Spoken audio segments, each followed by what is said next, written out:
سلام بچه ها، امروز اومدیم پیشتون با یه ویدیوی متفاوت. My lover's got humor. He's the giggle at a funeral.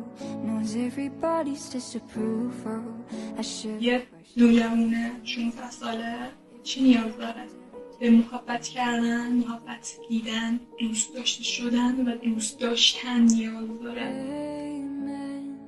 ما نیازمند شادی، تفریح، نیازمند یه روحیه خوب، یه وایب خوب، یه انرژی خوب. همه اینا نیازمند چی هن؟ آزادی. اینجا بحثمون یکم دارک میشه. چرا؟ چون یه سری محدودیت هایی که مخصوصا واسه زنها خیلی بیشتر، مثل حجاب اجباری یا خیلی خیلی ممنوعیت هایی که واسه پسرها نیست. مثلا ما حتی یه استودیو نمیتونیم بریم. اینا همه ما باید مواجه شدیم، درد سراشو تک تک چشیدیم. شاید تو بیشتر، من کمتر، یا من بیشتر تو کمتر، اما هممون میدونیم که ایران چه وضعیتی داره الان. مردم یک کشور چه انتظاری میتونن داشته باشن از کشور خودشون؟ رفاه، رفاه، رفاه، نه چیز دیگه. خب وضعیت اقتصادیمون داغونه، فرهنگیمون داغونه، اصالتمون داغونه. take me to church. I worship like a dog at the shrine of your light. Tell you my sins and you can sharpen your knife. Offer me that death instead. Good God, let me give you my life. Take me. دیگه این الان 20 سال پیش نیستش که ما جز دو جوانای همسن خودمون تو ایران هیچ کس دیگه ایران ندیده باشیم. نه، ما اون کسی که تو اتیوپی داره از گرسنگی میمیره رو هم دیدیم. اونی هم که داره تو الی عشق خودش هم میکنه رو دیدیم. و خب اونجایی هم که انسان کمالگراست، همیشه به اون خوبه نگاه کنه و میخواد بشه اون خوبه. Take me to church. I worship آزادی is loading. چه حسی بهتر از این حس که رها و آزاد باشی؟ sharpen your knife. Offer me that death instead. Good God, let me give you my life.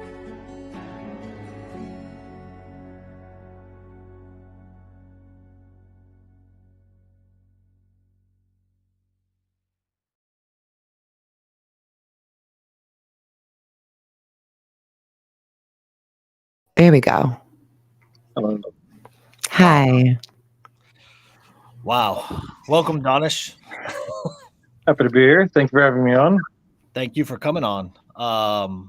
I've started paying really a close attention to this because of you. In all honesty, watching your stuff on Instagram and what will stick on TikTok, obviously. And so Like none of it, but yeah. yeah. That's why I kind of freaked whenever I was like, oh, did Danesh get banned on Instagram? Like, this is not It's back. Yeah, I did see that. Are you back? Oh, congratulations. Good. Your caption was perfect. Yeah, I've learned nothing from this experience. I haven't seen it yet. I said, I don't know why I was banned, but I assure you all I've learned nothing from this experience. So can you kind of walk us through, like, obviously it started with her assassination or her murder, however you want to put it. Yeah. I'm assuming. So it's the revolution in Iran did begin with, it started to escalate when Mahsa Amini was beaten to death by the police and they tried to cover it up again. It's just the same thing. It's not the first time they've done this, but normally when the police in Iran will execute someone on the street, they'll usually do something cruel to the family as well. After that, they will force the family to lie about how they died. They make them go on camera and say they killed themselves, or that they got into an accident, or they got a heart attack, or an aneurysm or something. And if they don't, they'll get jailed or beaten too. So it's they want to keep up this image that the theocracy is succeeding, and they will do anything at all to keep that image alive.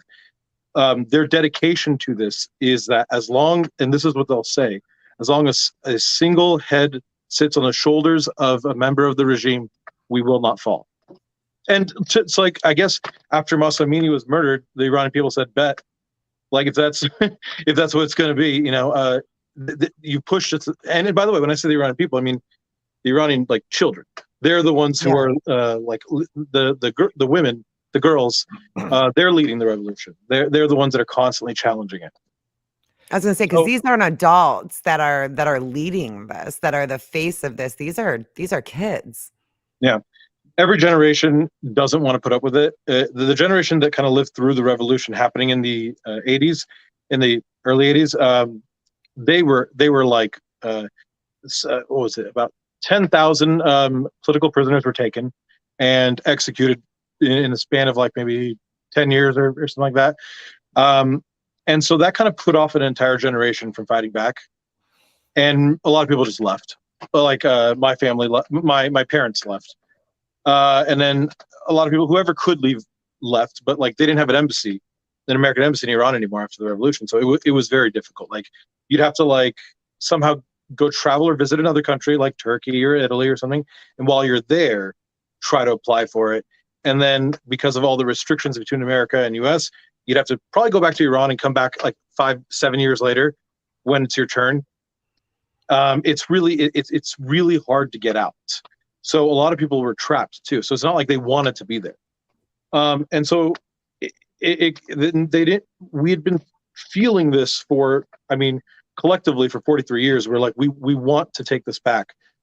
But because I think a lot, and I was one of them, when I reached out to you, I said, I'm not even going to pretend to know what I'm talking about with this. And that's why I appreciate your content so much about this. Yeah.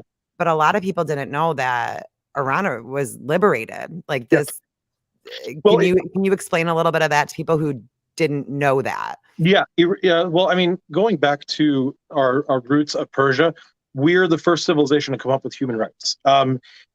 Old Persia was one of the largest empires, and they were really big on, rather than like brutally taking over another country, make them part of it. Like the people who are already ruling, they can rule and they'll just be part of this country. We don't need to go kill and enslave them. They'll just be part of our land. So they did away with slavery. This is back in like ancient times. Not ancient times, hundreds of years ago. They did away with slavery. And they were the first civilization to do that. And since then, I mean, Iran has always kept this like freedom as part of it. And throughout the, throughout all the time that it was Iran, they didn't have to wear hijabs. Women weren't following a strict Islamic law. There was no Sharia law or anything like that. It was just free. But they had a monarchy. And since about, I want to say for the past more than 100 years now, either the England or the U.S. had some sort of part in deciding who's going to be ruling Iran based on who's going to do the best oil deals.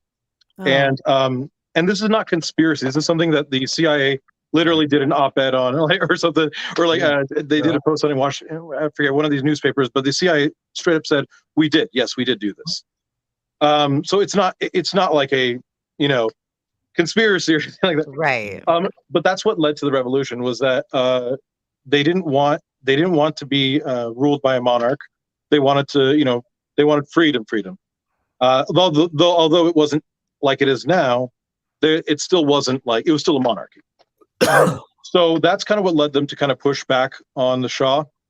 And then Khamenei came in there, and he was presented like by Western, like America and all that, as like, hey, this guy's going to help you out.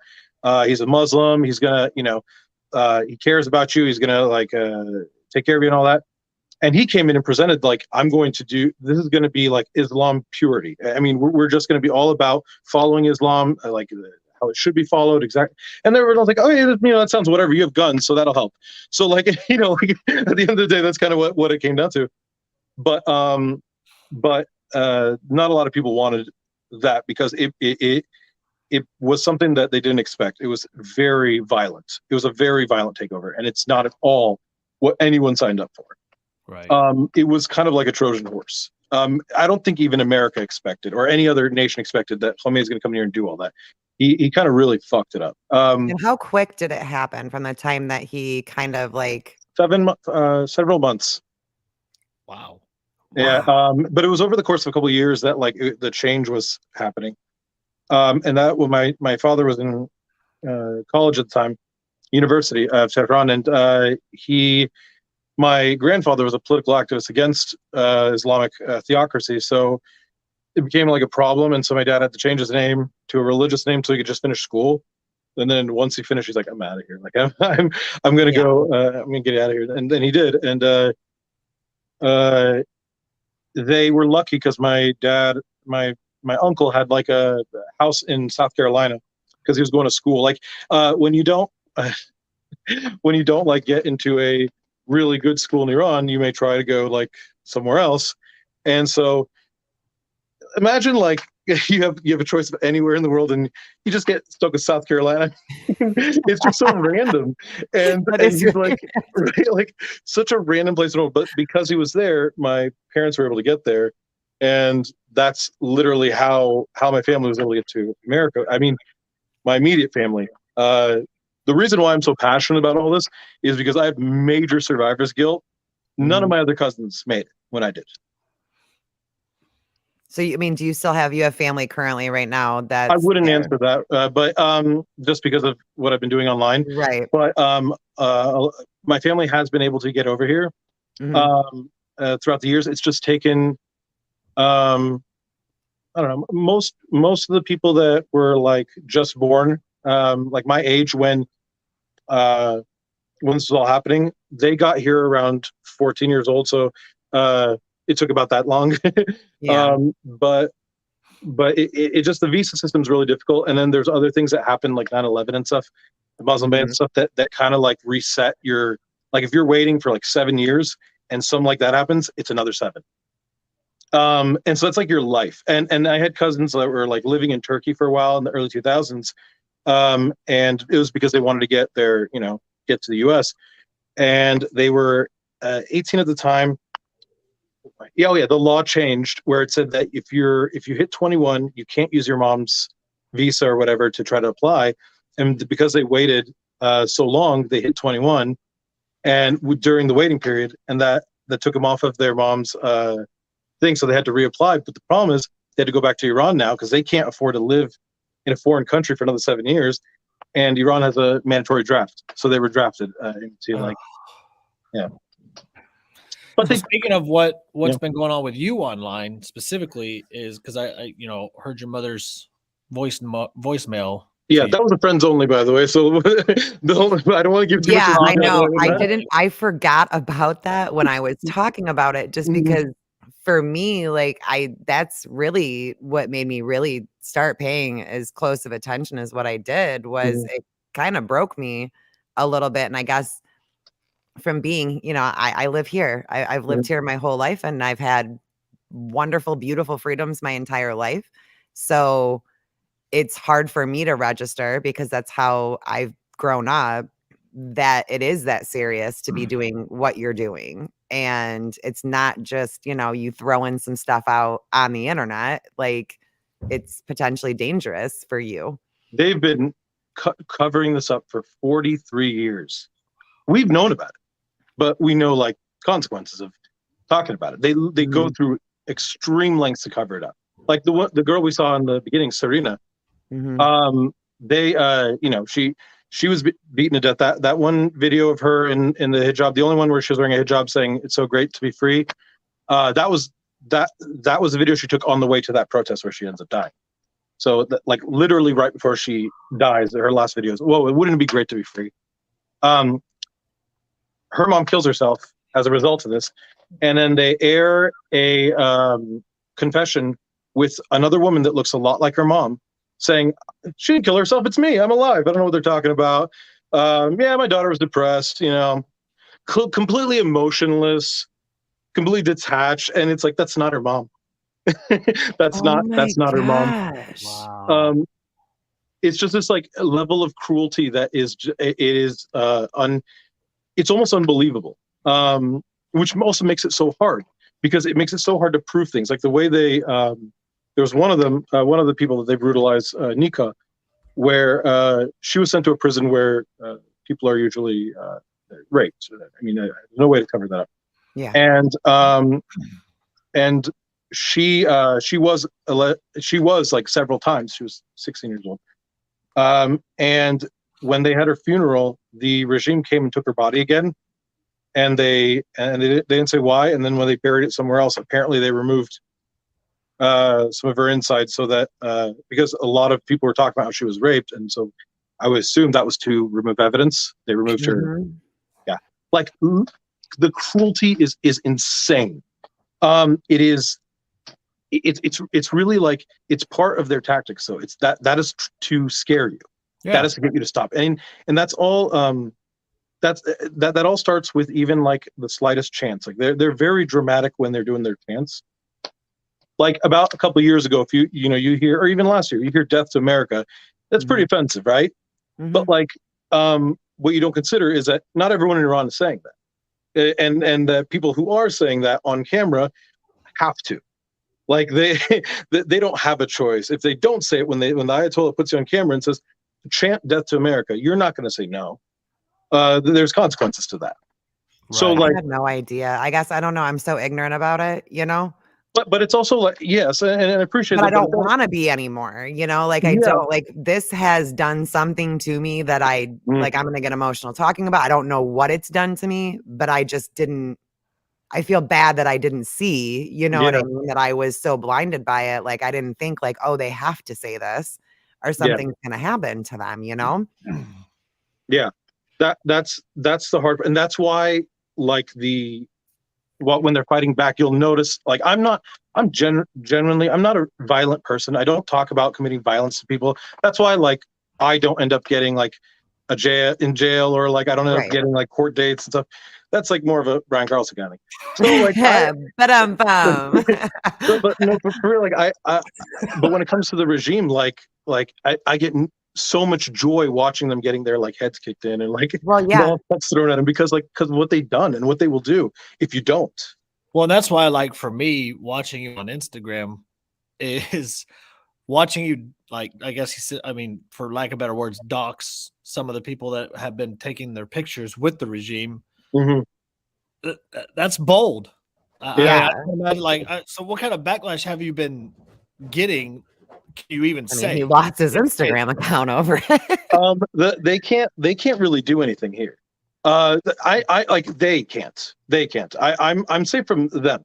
There are a couple of people like that I won't like just because we know people are watching and looking for weak spots here. There are a couple of people that are very dangerous that I went after, but from that group, I'm not worried. They have a lot. There's a lot of people with reputations to keep up, and they can't really get away with a lot of stuff in the U.S. Plus, I wasn't the only one doing it. From that, I'm not worried.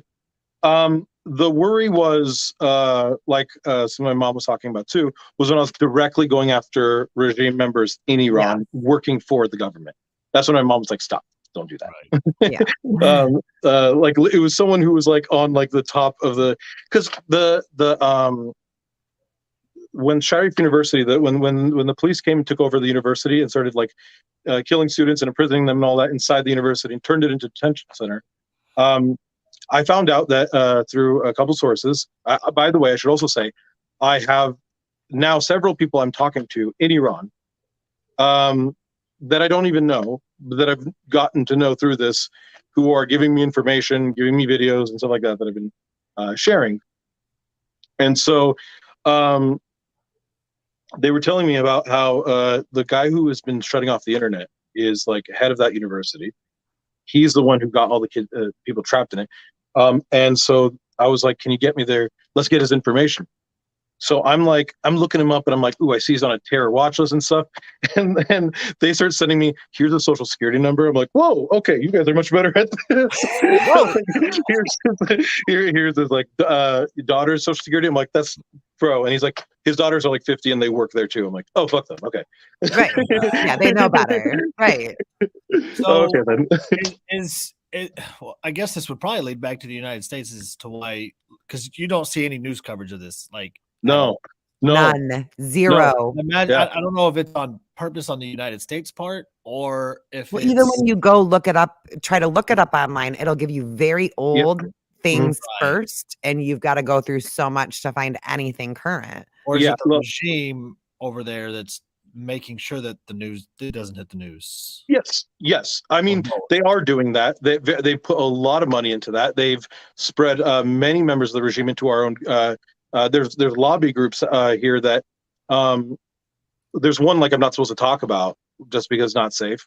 Mhm. That they just serve the regime, and they make it seem like they're for the people, but they're not. We do talk about that, but like directly, like individually attacking that isn't smart. I'm also like talking to other people who have been. I don't know if I could say this, but Yeah, don't say that you but can. We Yeah, don't want you don't get yourself in yeah, anything. yeah. I will skip over that. Um, And we but all know that you're being like heavily watched right now. Plus, probably, you're on our show, so probably, people are yeah, yeah. Yeah, I've been contacted by a lot of different things, and what it comes down to though is that like the risks that I'm taking are nowhere near what the risks people over there are taking, and I don't like want people to really worry too much about me because I don't want people to be afraid to talk about it. But the news here doesn't care about it because I mean, while a lot of the shit was happening back during the first revolution and even before that, a lot of these Western news channels like CNN or BBC, they were against us, and we still don't trust them right. at all. Especially BBC, they really fucked us over.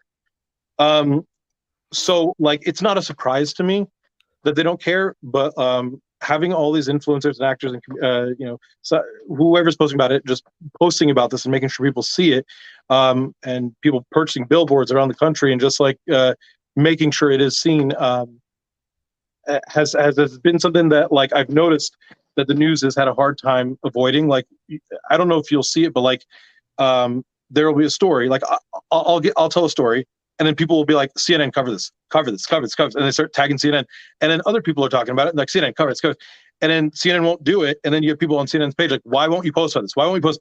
Tell us, and then like a week later, they just using like the same clips that we were using and stuff, like nothing new. And it's like, Mhm. you have to force them. They don't want to. They don't want the change to happen. They want control. They want to be able to control that area. And with the regime there, people don't understand like how corrupt it is. They talk about, Israel being the devil and all that. They do deals with Israel. By the way, this is probably something dangerous to say, but it's true. They do backdoor black market deals with Israel all the time. Yeah, but I mean that's talked about. I But mean, that's real. That like everyone in Iran knows that's real.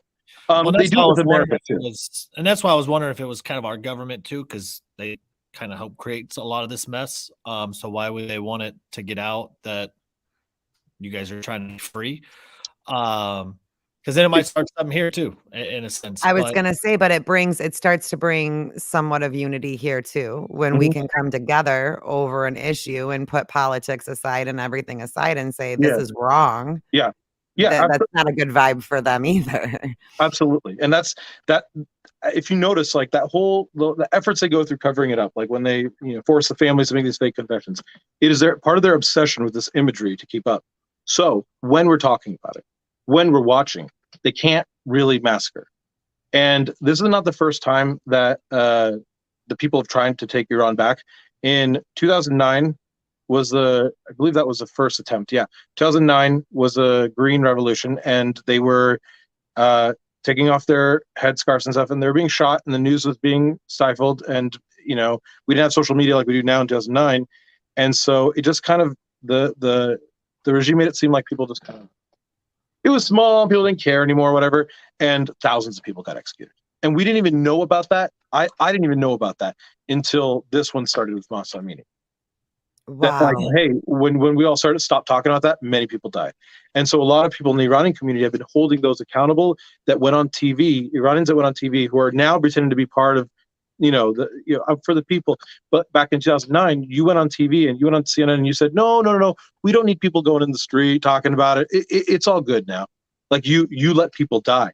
And so and in fact there are notable like people in the media that are Persian that we have now that are now dead to us. Like we consider them part of the problem that caused that. I mean, we're trying to do.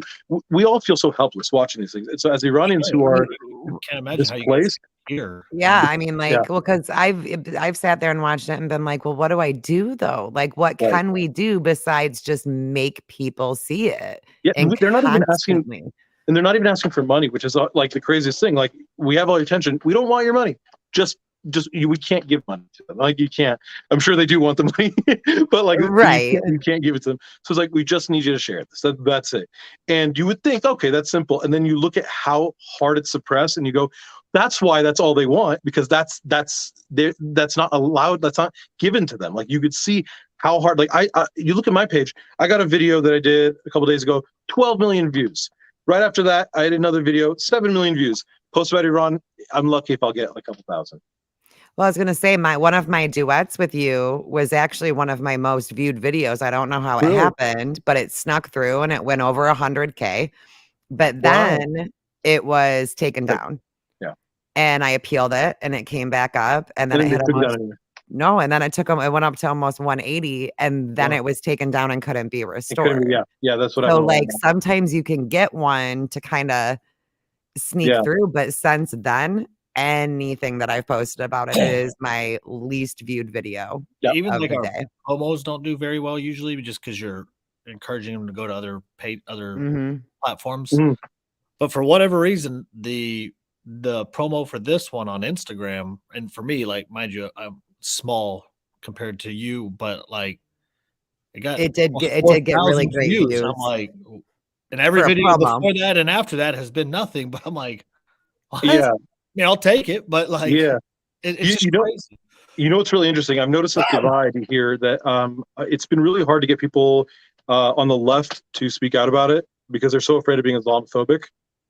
Because you have on both sides, you have people don't know what's really going on in Iran. Right. But you have like one thing that I'll struggle with. I'll notice is some people were like, well, you know, they may not want to say anything because they don't want to come off as anti-Islam. And so then I have to also explain, so this isn't Islam. It's okay. They're called the Islamic regime. They're not Islam. You can hate them all you want, but then the Islamic regime knows that.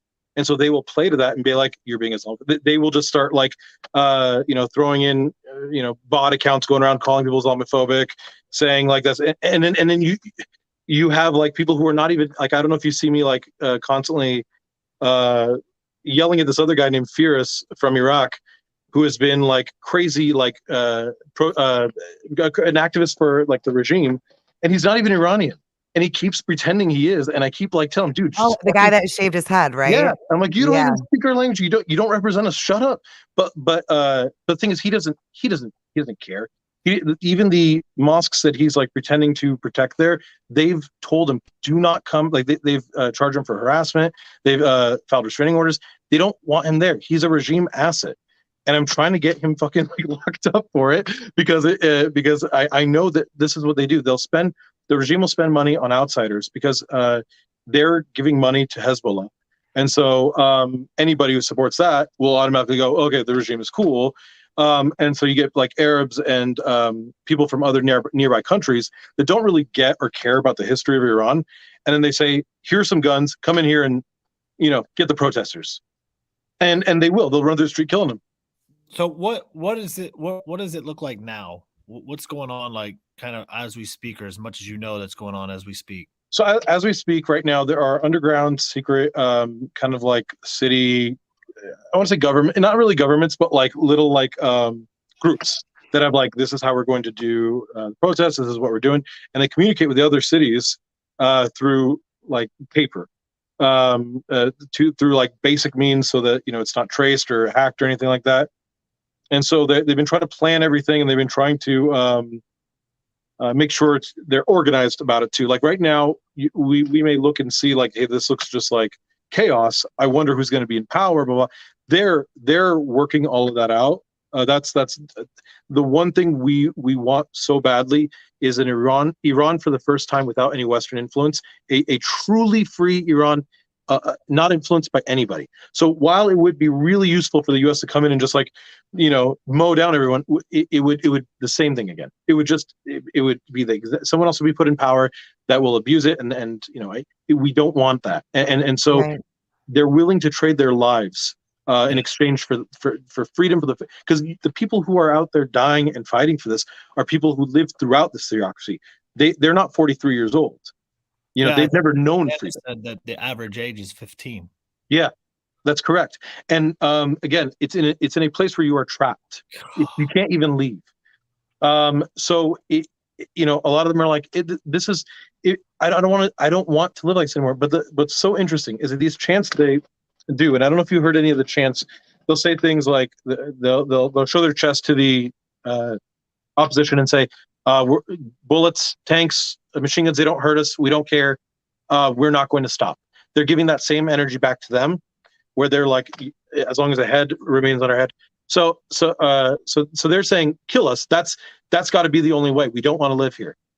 And so what's really interesting about that is what I was going to say earlier is I was talking to my mom again, and my mom called me and said, that chant that you posted, the bullets, guns, whatever.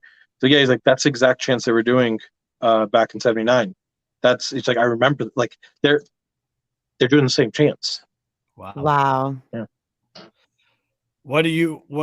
One, how long do you think this will last? And two, do you think it'll be a success this time? Yes. Yeah, it will 100% be a success, because what it takes is what they're giving. Like, that's what's so sad about Iran has always been like, and that's why I'm not like every day before Masa Amini, before everyone got like rallied for it, I wasn't going like, we need a free Iran, we need to do it right now. Because like, I know the cost. It costs like it's going to be a lot of Iranian lives. I know that, so I can't just be like, okay, guys, do it. But when they started, and when they made that clear, that's what we're willing to do. We're willing to die for this. That's when all of us here, like on the West, were like, what? Like you could actually do this then. This is what it would finally take. There's no army stronger than one that is not afraid to die. So what's the difference between 2009 and today? They were afraid to die in 2009. Okay.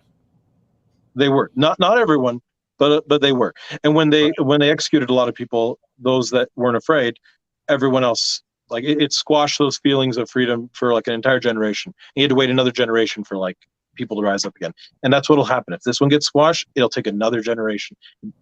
All of them will die, and then it'll take another generation to rise up of children. Like it needs to stop. These examples that we see of like Serena and Nika are just a couple examples of like countless times this has happened. The police forces that do this, like the Basij, they're a military branch. They've been given the status of a military branch, and they're made up of literal like gang members, thugs, and people not even Iranian. The only thing they want from them is that like commitment. And so that way, like, you might ask, like, well, how would even a police officer, if he's Iranian, how could he do this? And well, he's not Iranian. He's not from here. He doesn't care. He genuinely was brought here to do this. And now, like, what would be what are these punishable by death offenses that these women are committing? The thing is like the hijab. It's morality police. Is that what they call them? The morality police has to. Their only job is to make sure that women are basically being moral. Not doing anything that'll get them raped. It's because in that, for that perspective, it is the woman's fault because she's not covering up. Also, there's stuff that men have to do too. There's also code for the men, but it's not enforced. Like, you're supposed to be wearing a thick beard as a man. So when you see morality police without a beard, you're getting beaten up by like the people. They'll usually be like, "Where's your beard? Where's your beard?" Like they give that like same energy back. But anyway, it's enforced harsher on women, and the punishment for not having your hijab on properly is a citation. It is not. You can't arrest someone without a warrant. That's the law. But I mean, that's why like they'll lie and say, no, Masa Amini didn't. She wasn't brutally beaten. We wouldn't do that. That's not how the law works. But that's what they did, and that's what they keep doing, and that's what they consistently do.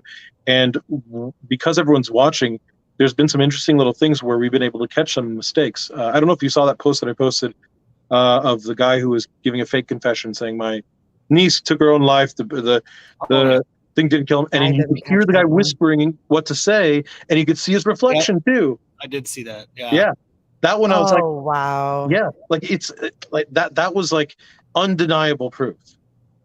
But there's been. It started over the protest and then her murder. Is that so? correct Yeah, timeline? What were they protesting? So before that they were protesting like the economy is absolute shit with 60% of the population's living in poverty. So they were already like rising up anyway. They were already upset. Then Masa Amini happened, and then they brutally beat her over a headscarf, and they were just like, that's that, because right before that they were taking off headscarves. Everyone was doing that. Everyone was like, they were already starting to do that. And then when they killed her, she was not an activist. She wasn't protesting. She wasn't doing anything like that. She was just wearing it improperly. She was never a activist. She became one. So she was wearing one. It just wasn't on there properly. Improperly. Yeah, just showing too much hair, which is okay sometimes based on who sees it, based on who's the judge, jury, executioner of that, literally. And so they took her in, they beat her in a van, and there's a video of her being pulled into a van, and then she's beaten in the van, and then they say she got she had a heart attack or something. It's usually a heart attack. 15.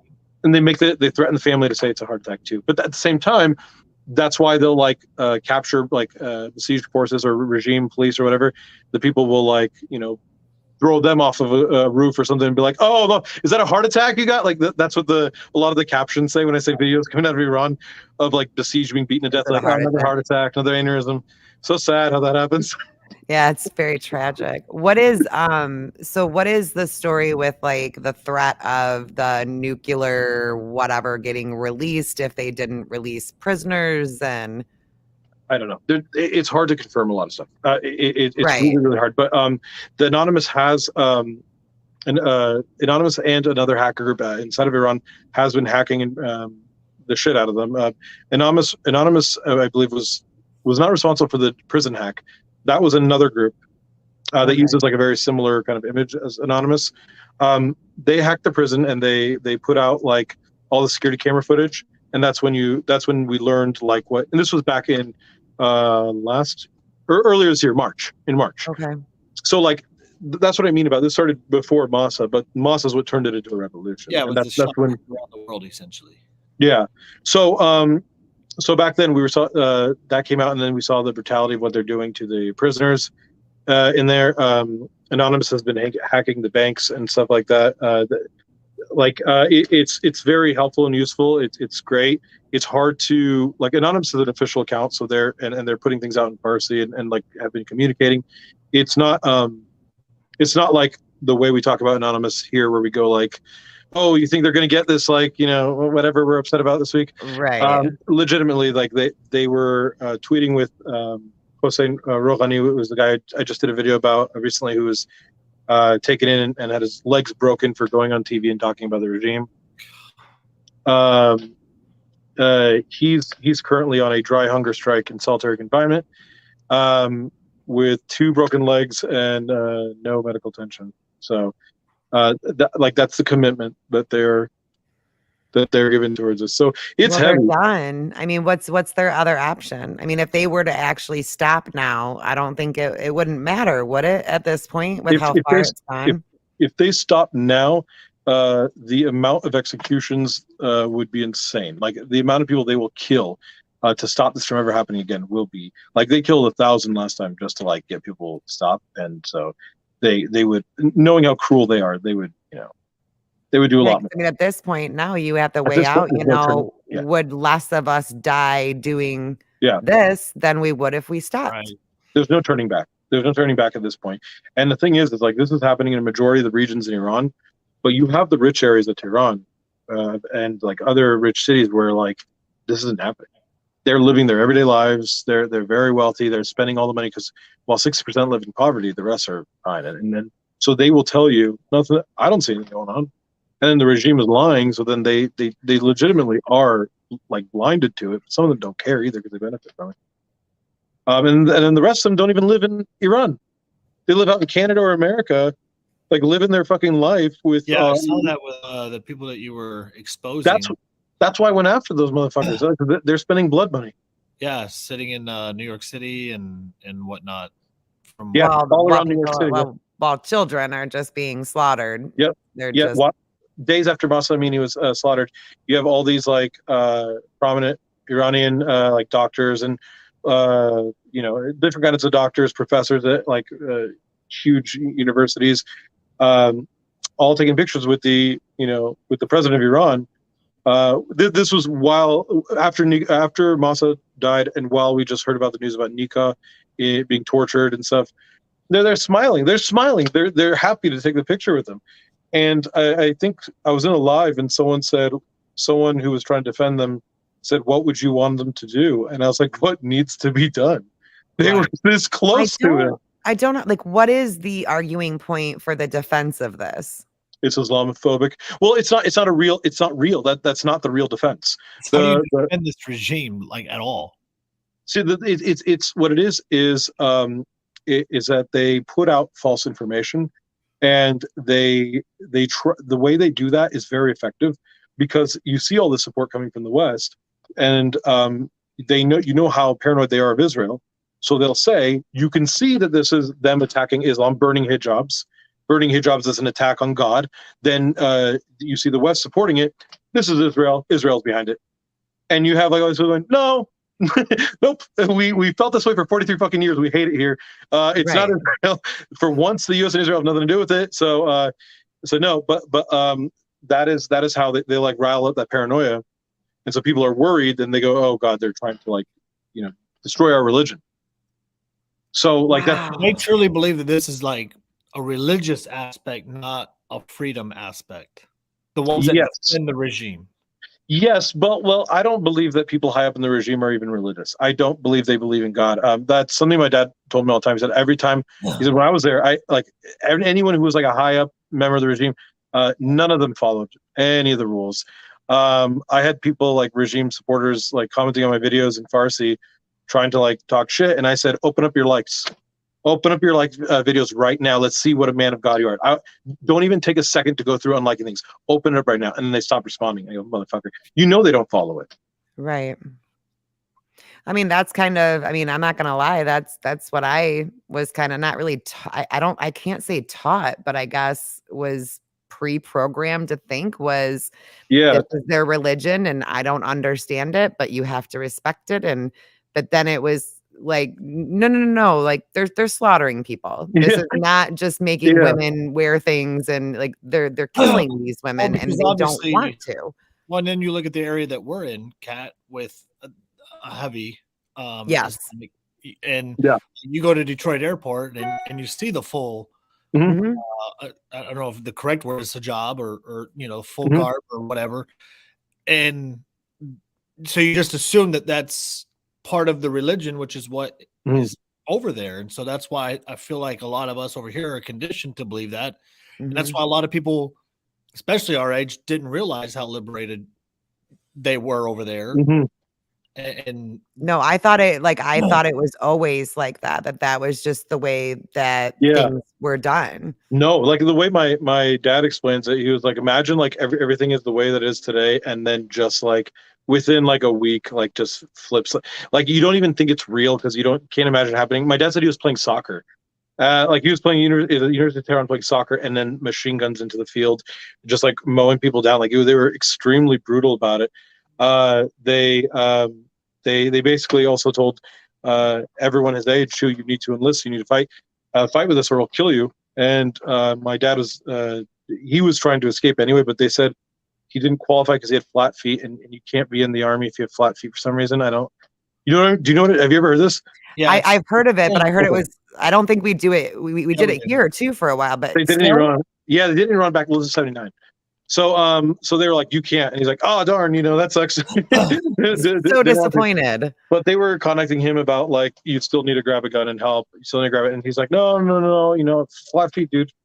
Flat as a feet. You don't know, like it's getting flatter every day. So, but he's like, get a little lower to the ground. He's like, I can't. And so he ran away. And he stayed at someone else's home. He told me the story where he's like, I ran through these like sewers. They gave me a gun finally. I ran through the sewers. I was afraid of dropping the gun and having someone see me. It was like a large gun. So he dropped it into the sewer, and he just like was like afraid to go home. So he goes to this woman's house, and that he knew was a family friend. And like it was just such a weird story, and it's not like I didn't believe him. It was just bizarre. And then while he was there, he stayed there for a little while until he got with my mom and said, "Hey, I'm staying here. Let's just fucking go to America. I have a brother there. We'll just go stay there." And so after my father passed, there was a lot of people that was at his funeral, And this woman came up to me and she's like, "Oh, I knew your father back when you were in Iran." And I was like, "Really?" He's like, "Yeah, he was like, he had just come out of the sewers and he stayed at my house for a while because he was trying to like find it. Is right before he left to America." And I was like, "Holy shit!" So that did happen. So that's exactly how it happened. But it was just weird, just like this random like footnote in one of his stories, like met me one day. And I was like, "Oh, okay, I guess there's legitimacy to that." But not that I doubted it, but like it was strange. But yeah, so it's I forgot what we were saying. I just like I couldn't like fathom I just can't wrap my head around it. Yeah. I couldn't imagine thinking that my life was one way Mhm. and then in a matter of moments, you know, and it's heartbreaking to listen to, and it's because you can't do anything. Yeah. Except for, you know, what we're doing right now Yeah. and putting it out there and talking about it. And, you know, I've had comments too. People are like, watching it isn't important. Yeah. You know, knowing what's going on is important. But then like you brought up a key point where you're like, if we're watching them, they can't do it. Yes, that's what you'll see. It's not just me saying that. Like that's literally it. It's not. I don't want like again. If I was saying you got to watch and send me money, then sure, maybe you could say like, where's the money going? We're not asking. We're just saying watch. That's it. We're just saying look because they can't do anything when you're looking. That's it. When you look away, it's really bad. And to prove that, why else would they need to turn off the internet? Why else would they need to do that? So that you don't see it. And when they do commit massacres, which they have in the Baluchistan and Kurdistan regions, which are very poor, what they do is they cut out the phone lines and internet like completely. They're like it is terrifying to think about because I call that move the muffled scream because you can't hear the massacre. You don't even know what's happened. Like you don't know till like days afterwards when you get the videos. And that's what like was really scary. Like at the beginning of this, where my contact told me the army just went into Baluchistan. And I'm like, what's happening? He's like, we won't know for a couple of days. I'm like, oh God. What are they doing? Like, what's going on there? So are they dark on the internet now? So the way that it works is they in the major cities like Tehran, the internet works very slowly, and then at night it's cut. And then in the poor regions, they don't fucking care. They just leave it off if they're too loud. But they're fighting a lot there. There's a lot more fighting. Oh, I mean, I imagine those are the people that it affects the most. Yes. And they have the less to lose, right? Yes. I mean, yes. And so and they're very religious too, which is another thing that like I think that people will find bizarre. A lot of the people fighting and dying are Muslim. And that's where I think that a lot of the disconnect happens is that what the regime is telling you is a lie. Proof of that is that these are Muslims dying. These are people who are fighting for freedom that are Muslim. They don't want the Islamic theocracy. It doesn't represent what they. Islam is not compulsory. Everything about it goes against Islam. So you have Muslims who are like, this is wrong. That's why other Muslims, that's why other Muslims in the world don't have to do that. And if by force, my grandma, she wears a hijab sometimes if she wants. Honestly, she doesn't really care too much. She just loves. She's all these silk. When she lived in Iran, she bought all these silk hijabs. Like, why go to waste? They look pretty. But for her, it's not really too religious or anything like that. But you see people with hijab, you don't need to immediately assume, oh, they're with the Islamic Republic. No, not necessarily. Right.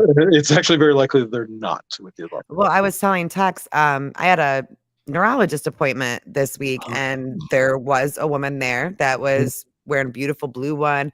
But I overheard a conversation that she was having where somebody yelled at her publicly to take it off because she wasn't standing with the women of Iran. And I'm like, that's very tone deaf. And unfortunately, there's because there's so much that people don't know yet by Iran. It's been just like this kind of like crash course for everyone who's like for silent final, like, what is this country? Like, this used to be free.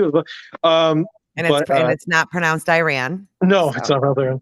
I got corrected, by the way. We saw Savannah a lot of people on social media standing with them by cutting their hair off and whatnot. Yeah. That's when I first kind of started seeing. I was like, "What in the world's going on here?" And then you popped up on Instagram, and I was like, "Oh." You're like, wait, Yeah, and Danesh I'll is say- covering it. Go over there. Oh, wait, Uh, yeah, I- we're not just shaving our head just to shave our head. 'Cause, you know, that's unfortunately that's the typical American way of showing support for anything. You know, we put the banners around the Facebook Right. profiles and you know and the faded flags and stuff like that, or buzzing our hair. But what Yeah. it sounds like y'all are really wanting over there is just for us to at least just keep an eye on you guys and That's all. watch. Yep. The cutting of the hair that the Iranian women are doing and the Iranian girls are doing. The point of that is, you want my hair so fucking bad? Here, take it. That's what they're doing. Yeah. So It's powerful though. Mhm. I mean, is horrific as it is. Like there's beauty in Mhm. what they're doing. I mean, the love that they have and Mhm. the want to be free that these women are willing just to, they know they're gonna die. They know. They Mhm. have to know. Yeah. Did you see Hadis? The one that one of the women one of the girls who oh no, she's 22. She is on TikTok. She was like a TikToker. Her TikTok's still up actually. But she this interview with her mom. She said that I'm going out for Masa, like before she went to get and got shot. She's like, I'm going out for Masa. Masa died for us. I'm gonna go out there too. And her mom was like, you got to eat something. She's like, it doesn't matter. Like she figured like I'm gonna die. And she's she the did. one that was shot 6 times, right? Yeah. 6 times. How old was she? 22. Jesus. And you look at her. You go look at her TikTok too. I mean, it'll be easy to find on my page because it's you just go through the Iran ones, but you go through her TikTok and she's just dancing, doing like dances in front of the camera, doing the like lip syncs to like really fast motion. Same shit we do. I'm really and surprised TikTok's even allowed there. it's not. That's why like it doesn't really like TikTok suppresses my shit, but like they're not really on TikTok. They're on Instagram and mostly in WhatsApp. Instagram was censored, but they did find a way to access it. And what they say and what you heard Serena say in that video at the beginning, it's looking at America and seeing freedom that makes them like go, I want that. We could have that. I want that. So that's why also they'll say like, oh, America influenced it. Well, no, you were just like we could finally see like for the first time like we're on like things like Instagram so that we can see potential. You can reach the world. I mean, yeah. We saw it with Hong Kong, but that was the crazy thing is there was more media coverage from Hong Kong in 2020 than there has been for Iran. They don't have oil in Hong Kong. Well, yeah. Yeah. That's so dirty. That's how it is. I mean, he's right though. But then like we just all bicker and I do it too. Like we're all bickering over such dumb shit and like they're looking at us and they're like, look at how lucky they are. You know, like it really makes you kind of reevaluate some garbage when you hear that people are watching us and envious and they just want to be free like us and we're arguing about God knows what and everything. Right. I did actually. There's an example that the government doesn't allow like American movies in their theaters there, but they allow like movies that are critical of the American government. So they put like a Michael Moore movie on, and they're like, "Go watch that one, guys. You got to see this great Michael Moore movie." Oh, Lord. And so then the people walk out and go, "You can talk like that about your government there?" They go, no, that's not what we meant. No. Oops, that backfired. That one backfired. Oh boy, this is because they're like that Michael Moore guy. He's clearly got executed, right? They go, no, he didn't. I think he got a award for that. Yeah, he's made like 5 other movies since. Right. How long do you think it'll last? Depends. It depends. They do have oil workers on strike. That is huge. Oil workers going on strike is really big because that hurts Iran. Now the thing is the regime knows all the tactics that they're going to use. They're going to bring in scabs. They'll just probably imprison all the people who stop it and bring in scabs. There are things that they're going to attempt, which is to bring in guns through the Baluchistan, Kurdistan, Iraq borders, but the Islamic Republic will bomb those areas. They have already. They've been drone striked, killing literal babies that live there. And They isn't this administration here in America also like talking about easing up sanctions off of Iran? so yeah, And this happens that in would such a only help the horrible. regime, right? See, that's But it's the oil, right? Like that's what that's what's money. become that's what's become a real problem is that you have America who's committed to, all right, now we're gonna go fix that nuclear deal, and I'm like, cool, like I not now. Right. Yeah. No, no, no, no, no. You're not Read going the to get the room. nuclear power right now. Where something's going on.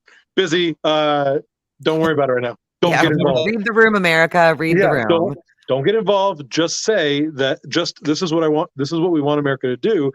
Um, uh, whatever you want to the regime assets living in America, but just give us the money back to Iran. Get the money, hold it, wait for Iran to go back to Iran, and then give it to us, and then all of it, and then those regime assets are yours. I mean, actually, give them to us too. Like we'll afterwards give them to us too.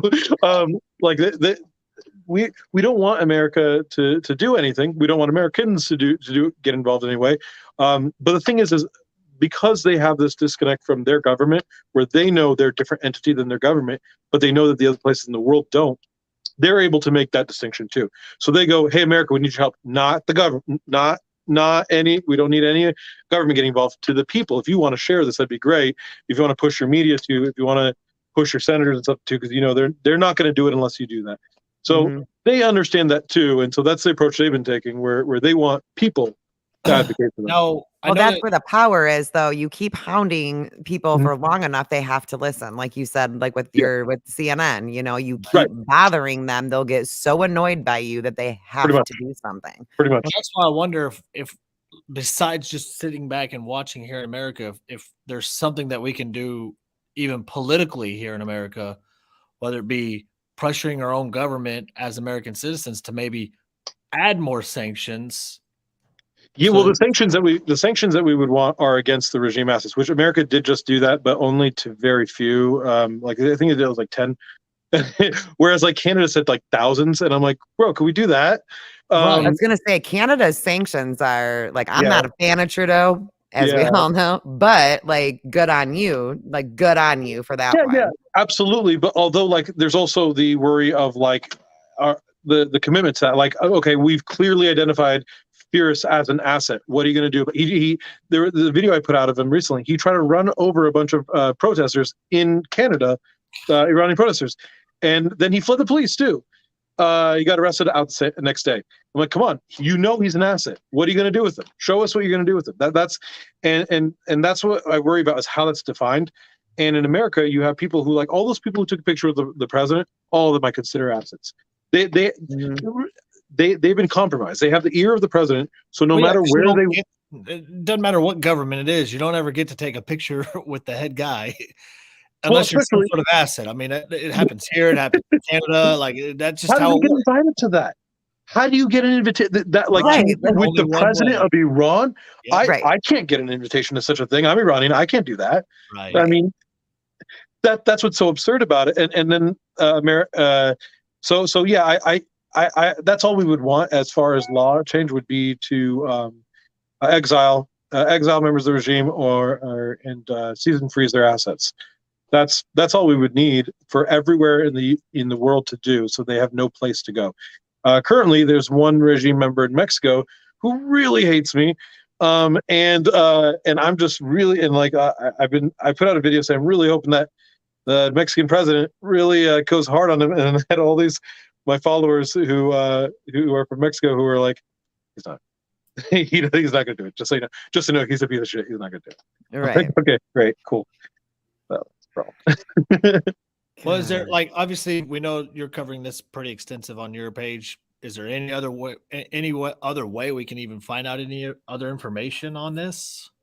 So what you're not going to have a easy time looking at your own news. You're not going to have an easy time because it'll be a week later after we've been pushing. And the hard thing is like when you do the Farsi translations, the sentence structure is so different that it doesn't always come out coherently. And so you're just like, I don't know what this means. And then sometimes there are words that can be used in place of numbers. It's hard to explain. but sometimes it'll translate a number incorrectly. So you'll say like a 18-year-old died. I'm like, it actually says 7-year-old. How did that get mixed up? I'm like, it's too hard to explain. Oh wow. But like Okay. but it's hard that way. So what I would say is on TikTok, it is so heavily suppressed, and because you can't show a lot of violence too, the best place is actually on Instagram. Mhm. Go to Instagram, and then there are accounts that Yashar Ali, YASHARALI. He's been covering it so incredibly well. He's a friend and mutual. He's a journalist that has freelance journalist, and he's just been completely focused on it. Tara Grammy, she's an actress, American actress who was born in Iran. She's been covering it really well. That's actually whose video we opened the show with. That was one of. I was trying to boost her TikTok account, and then she said she doesn't care about it. So like, Nazanin Noor, she's also been covering it really well. And then there's the Iranian Diaspora Collective, which I strongly recommend you follow, because that's where a lot of the Iranians who are displaced from Iran, that's a lot of us are working towards that. Right. Okay. Well, we're at the end of our episode, and I gave Savannah a heads up for you. We like to try, and especially with this one, we like to try to give a positive ending or a inspirational ending, motivational ending from our guest. Mhm. So if you could send us out with something, that would be great. No, absolutely. I think that like you see what's going on in Iran, and you realize that how that happened so quickly too. I mean, one thing you can learn is that you never know what's going to happen. And I'm not saying like live every day like it's your last or YOLO, but like there's just this special someone out there that I may not get a chance to say this to. So I just really want to say to Zach's mom, give me a call. I mean, if you're available, my docs is out there. You'll find my number. Just you never know. We may not have tomorrow. Is all I'm saying. So just want to give me a ring. I noticed it I watched a video of her going on a date ending. and I got a little jealous. I saw she had a Persian rug though. If you want to go for a magic carpet ride, Wait, you got jealous of what? We can make that happen. What did you get? Who did you get jealous of? Steele went on a date with her. See, I told you that wasn't just a rumor text. I told you. Anyway. That warmed that hit me in Red Lobster. You can take her to Red Lobster. You know what the worst part is that I always cut that part of the show and put like inspirational music behind it and post it on TikTok. So that'll be a fun one to do tonight. I appreciate you for that. Well, Danesh, I just want to say you have always an open invite here. So if there's anything that you need to help us push out any information, or if you want to come on, like if there's anything urgent that you want to come on and share, you're always more than welcome. Absolutely. to.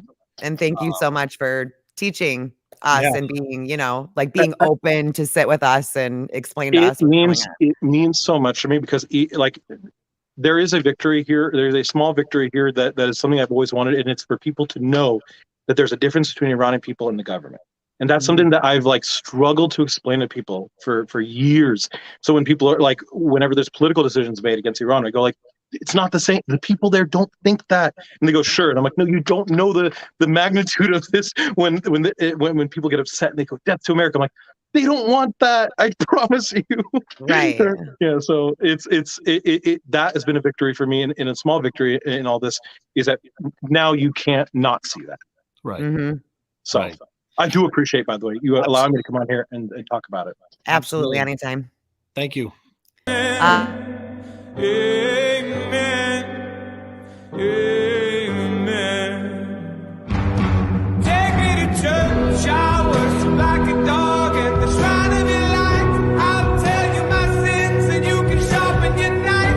Offer me that deathless death, the good God. Let me give you my life.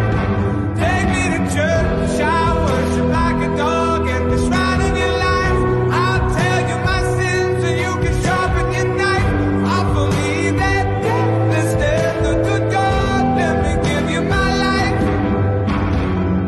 If I'm a pagan of the good time, my love is the sunlight. Keep the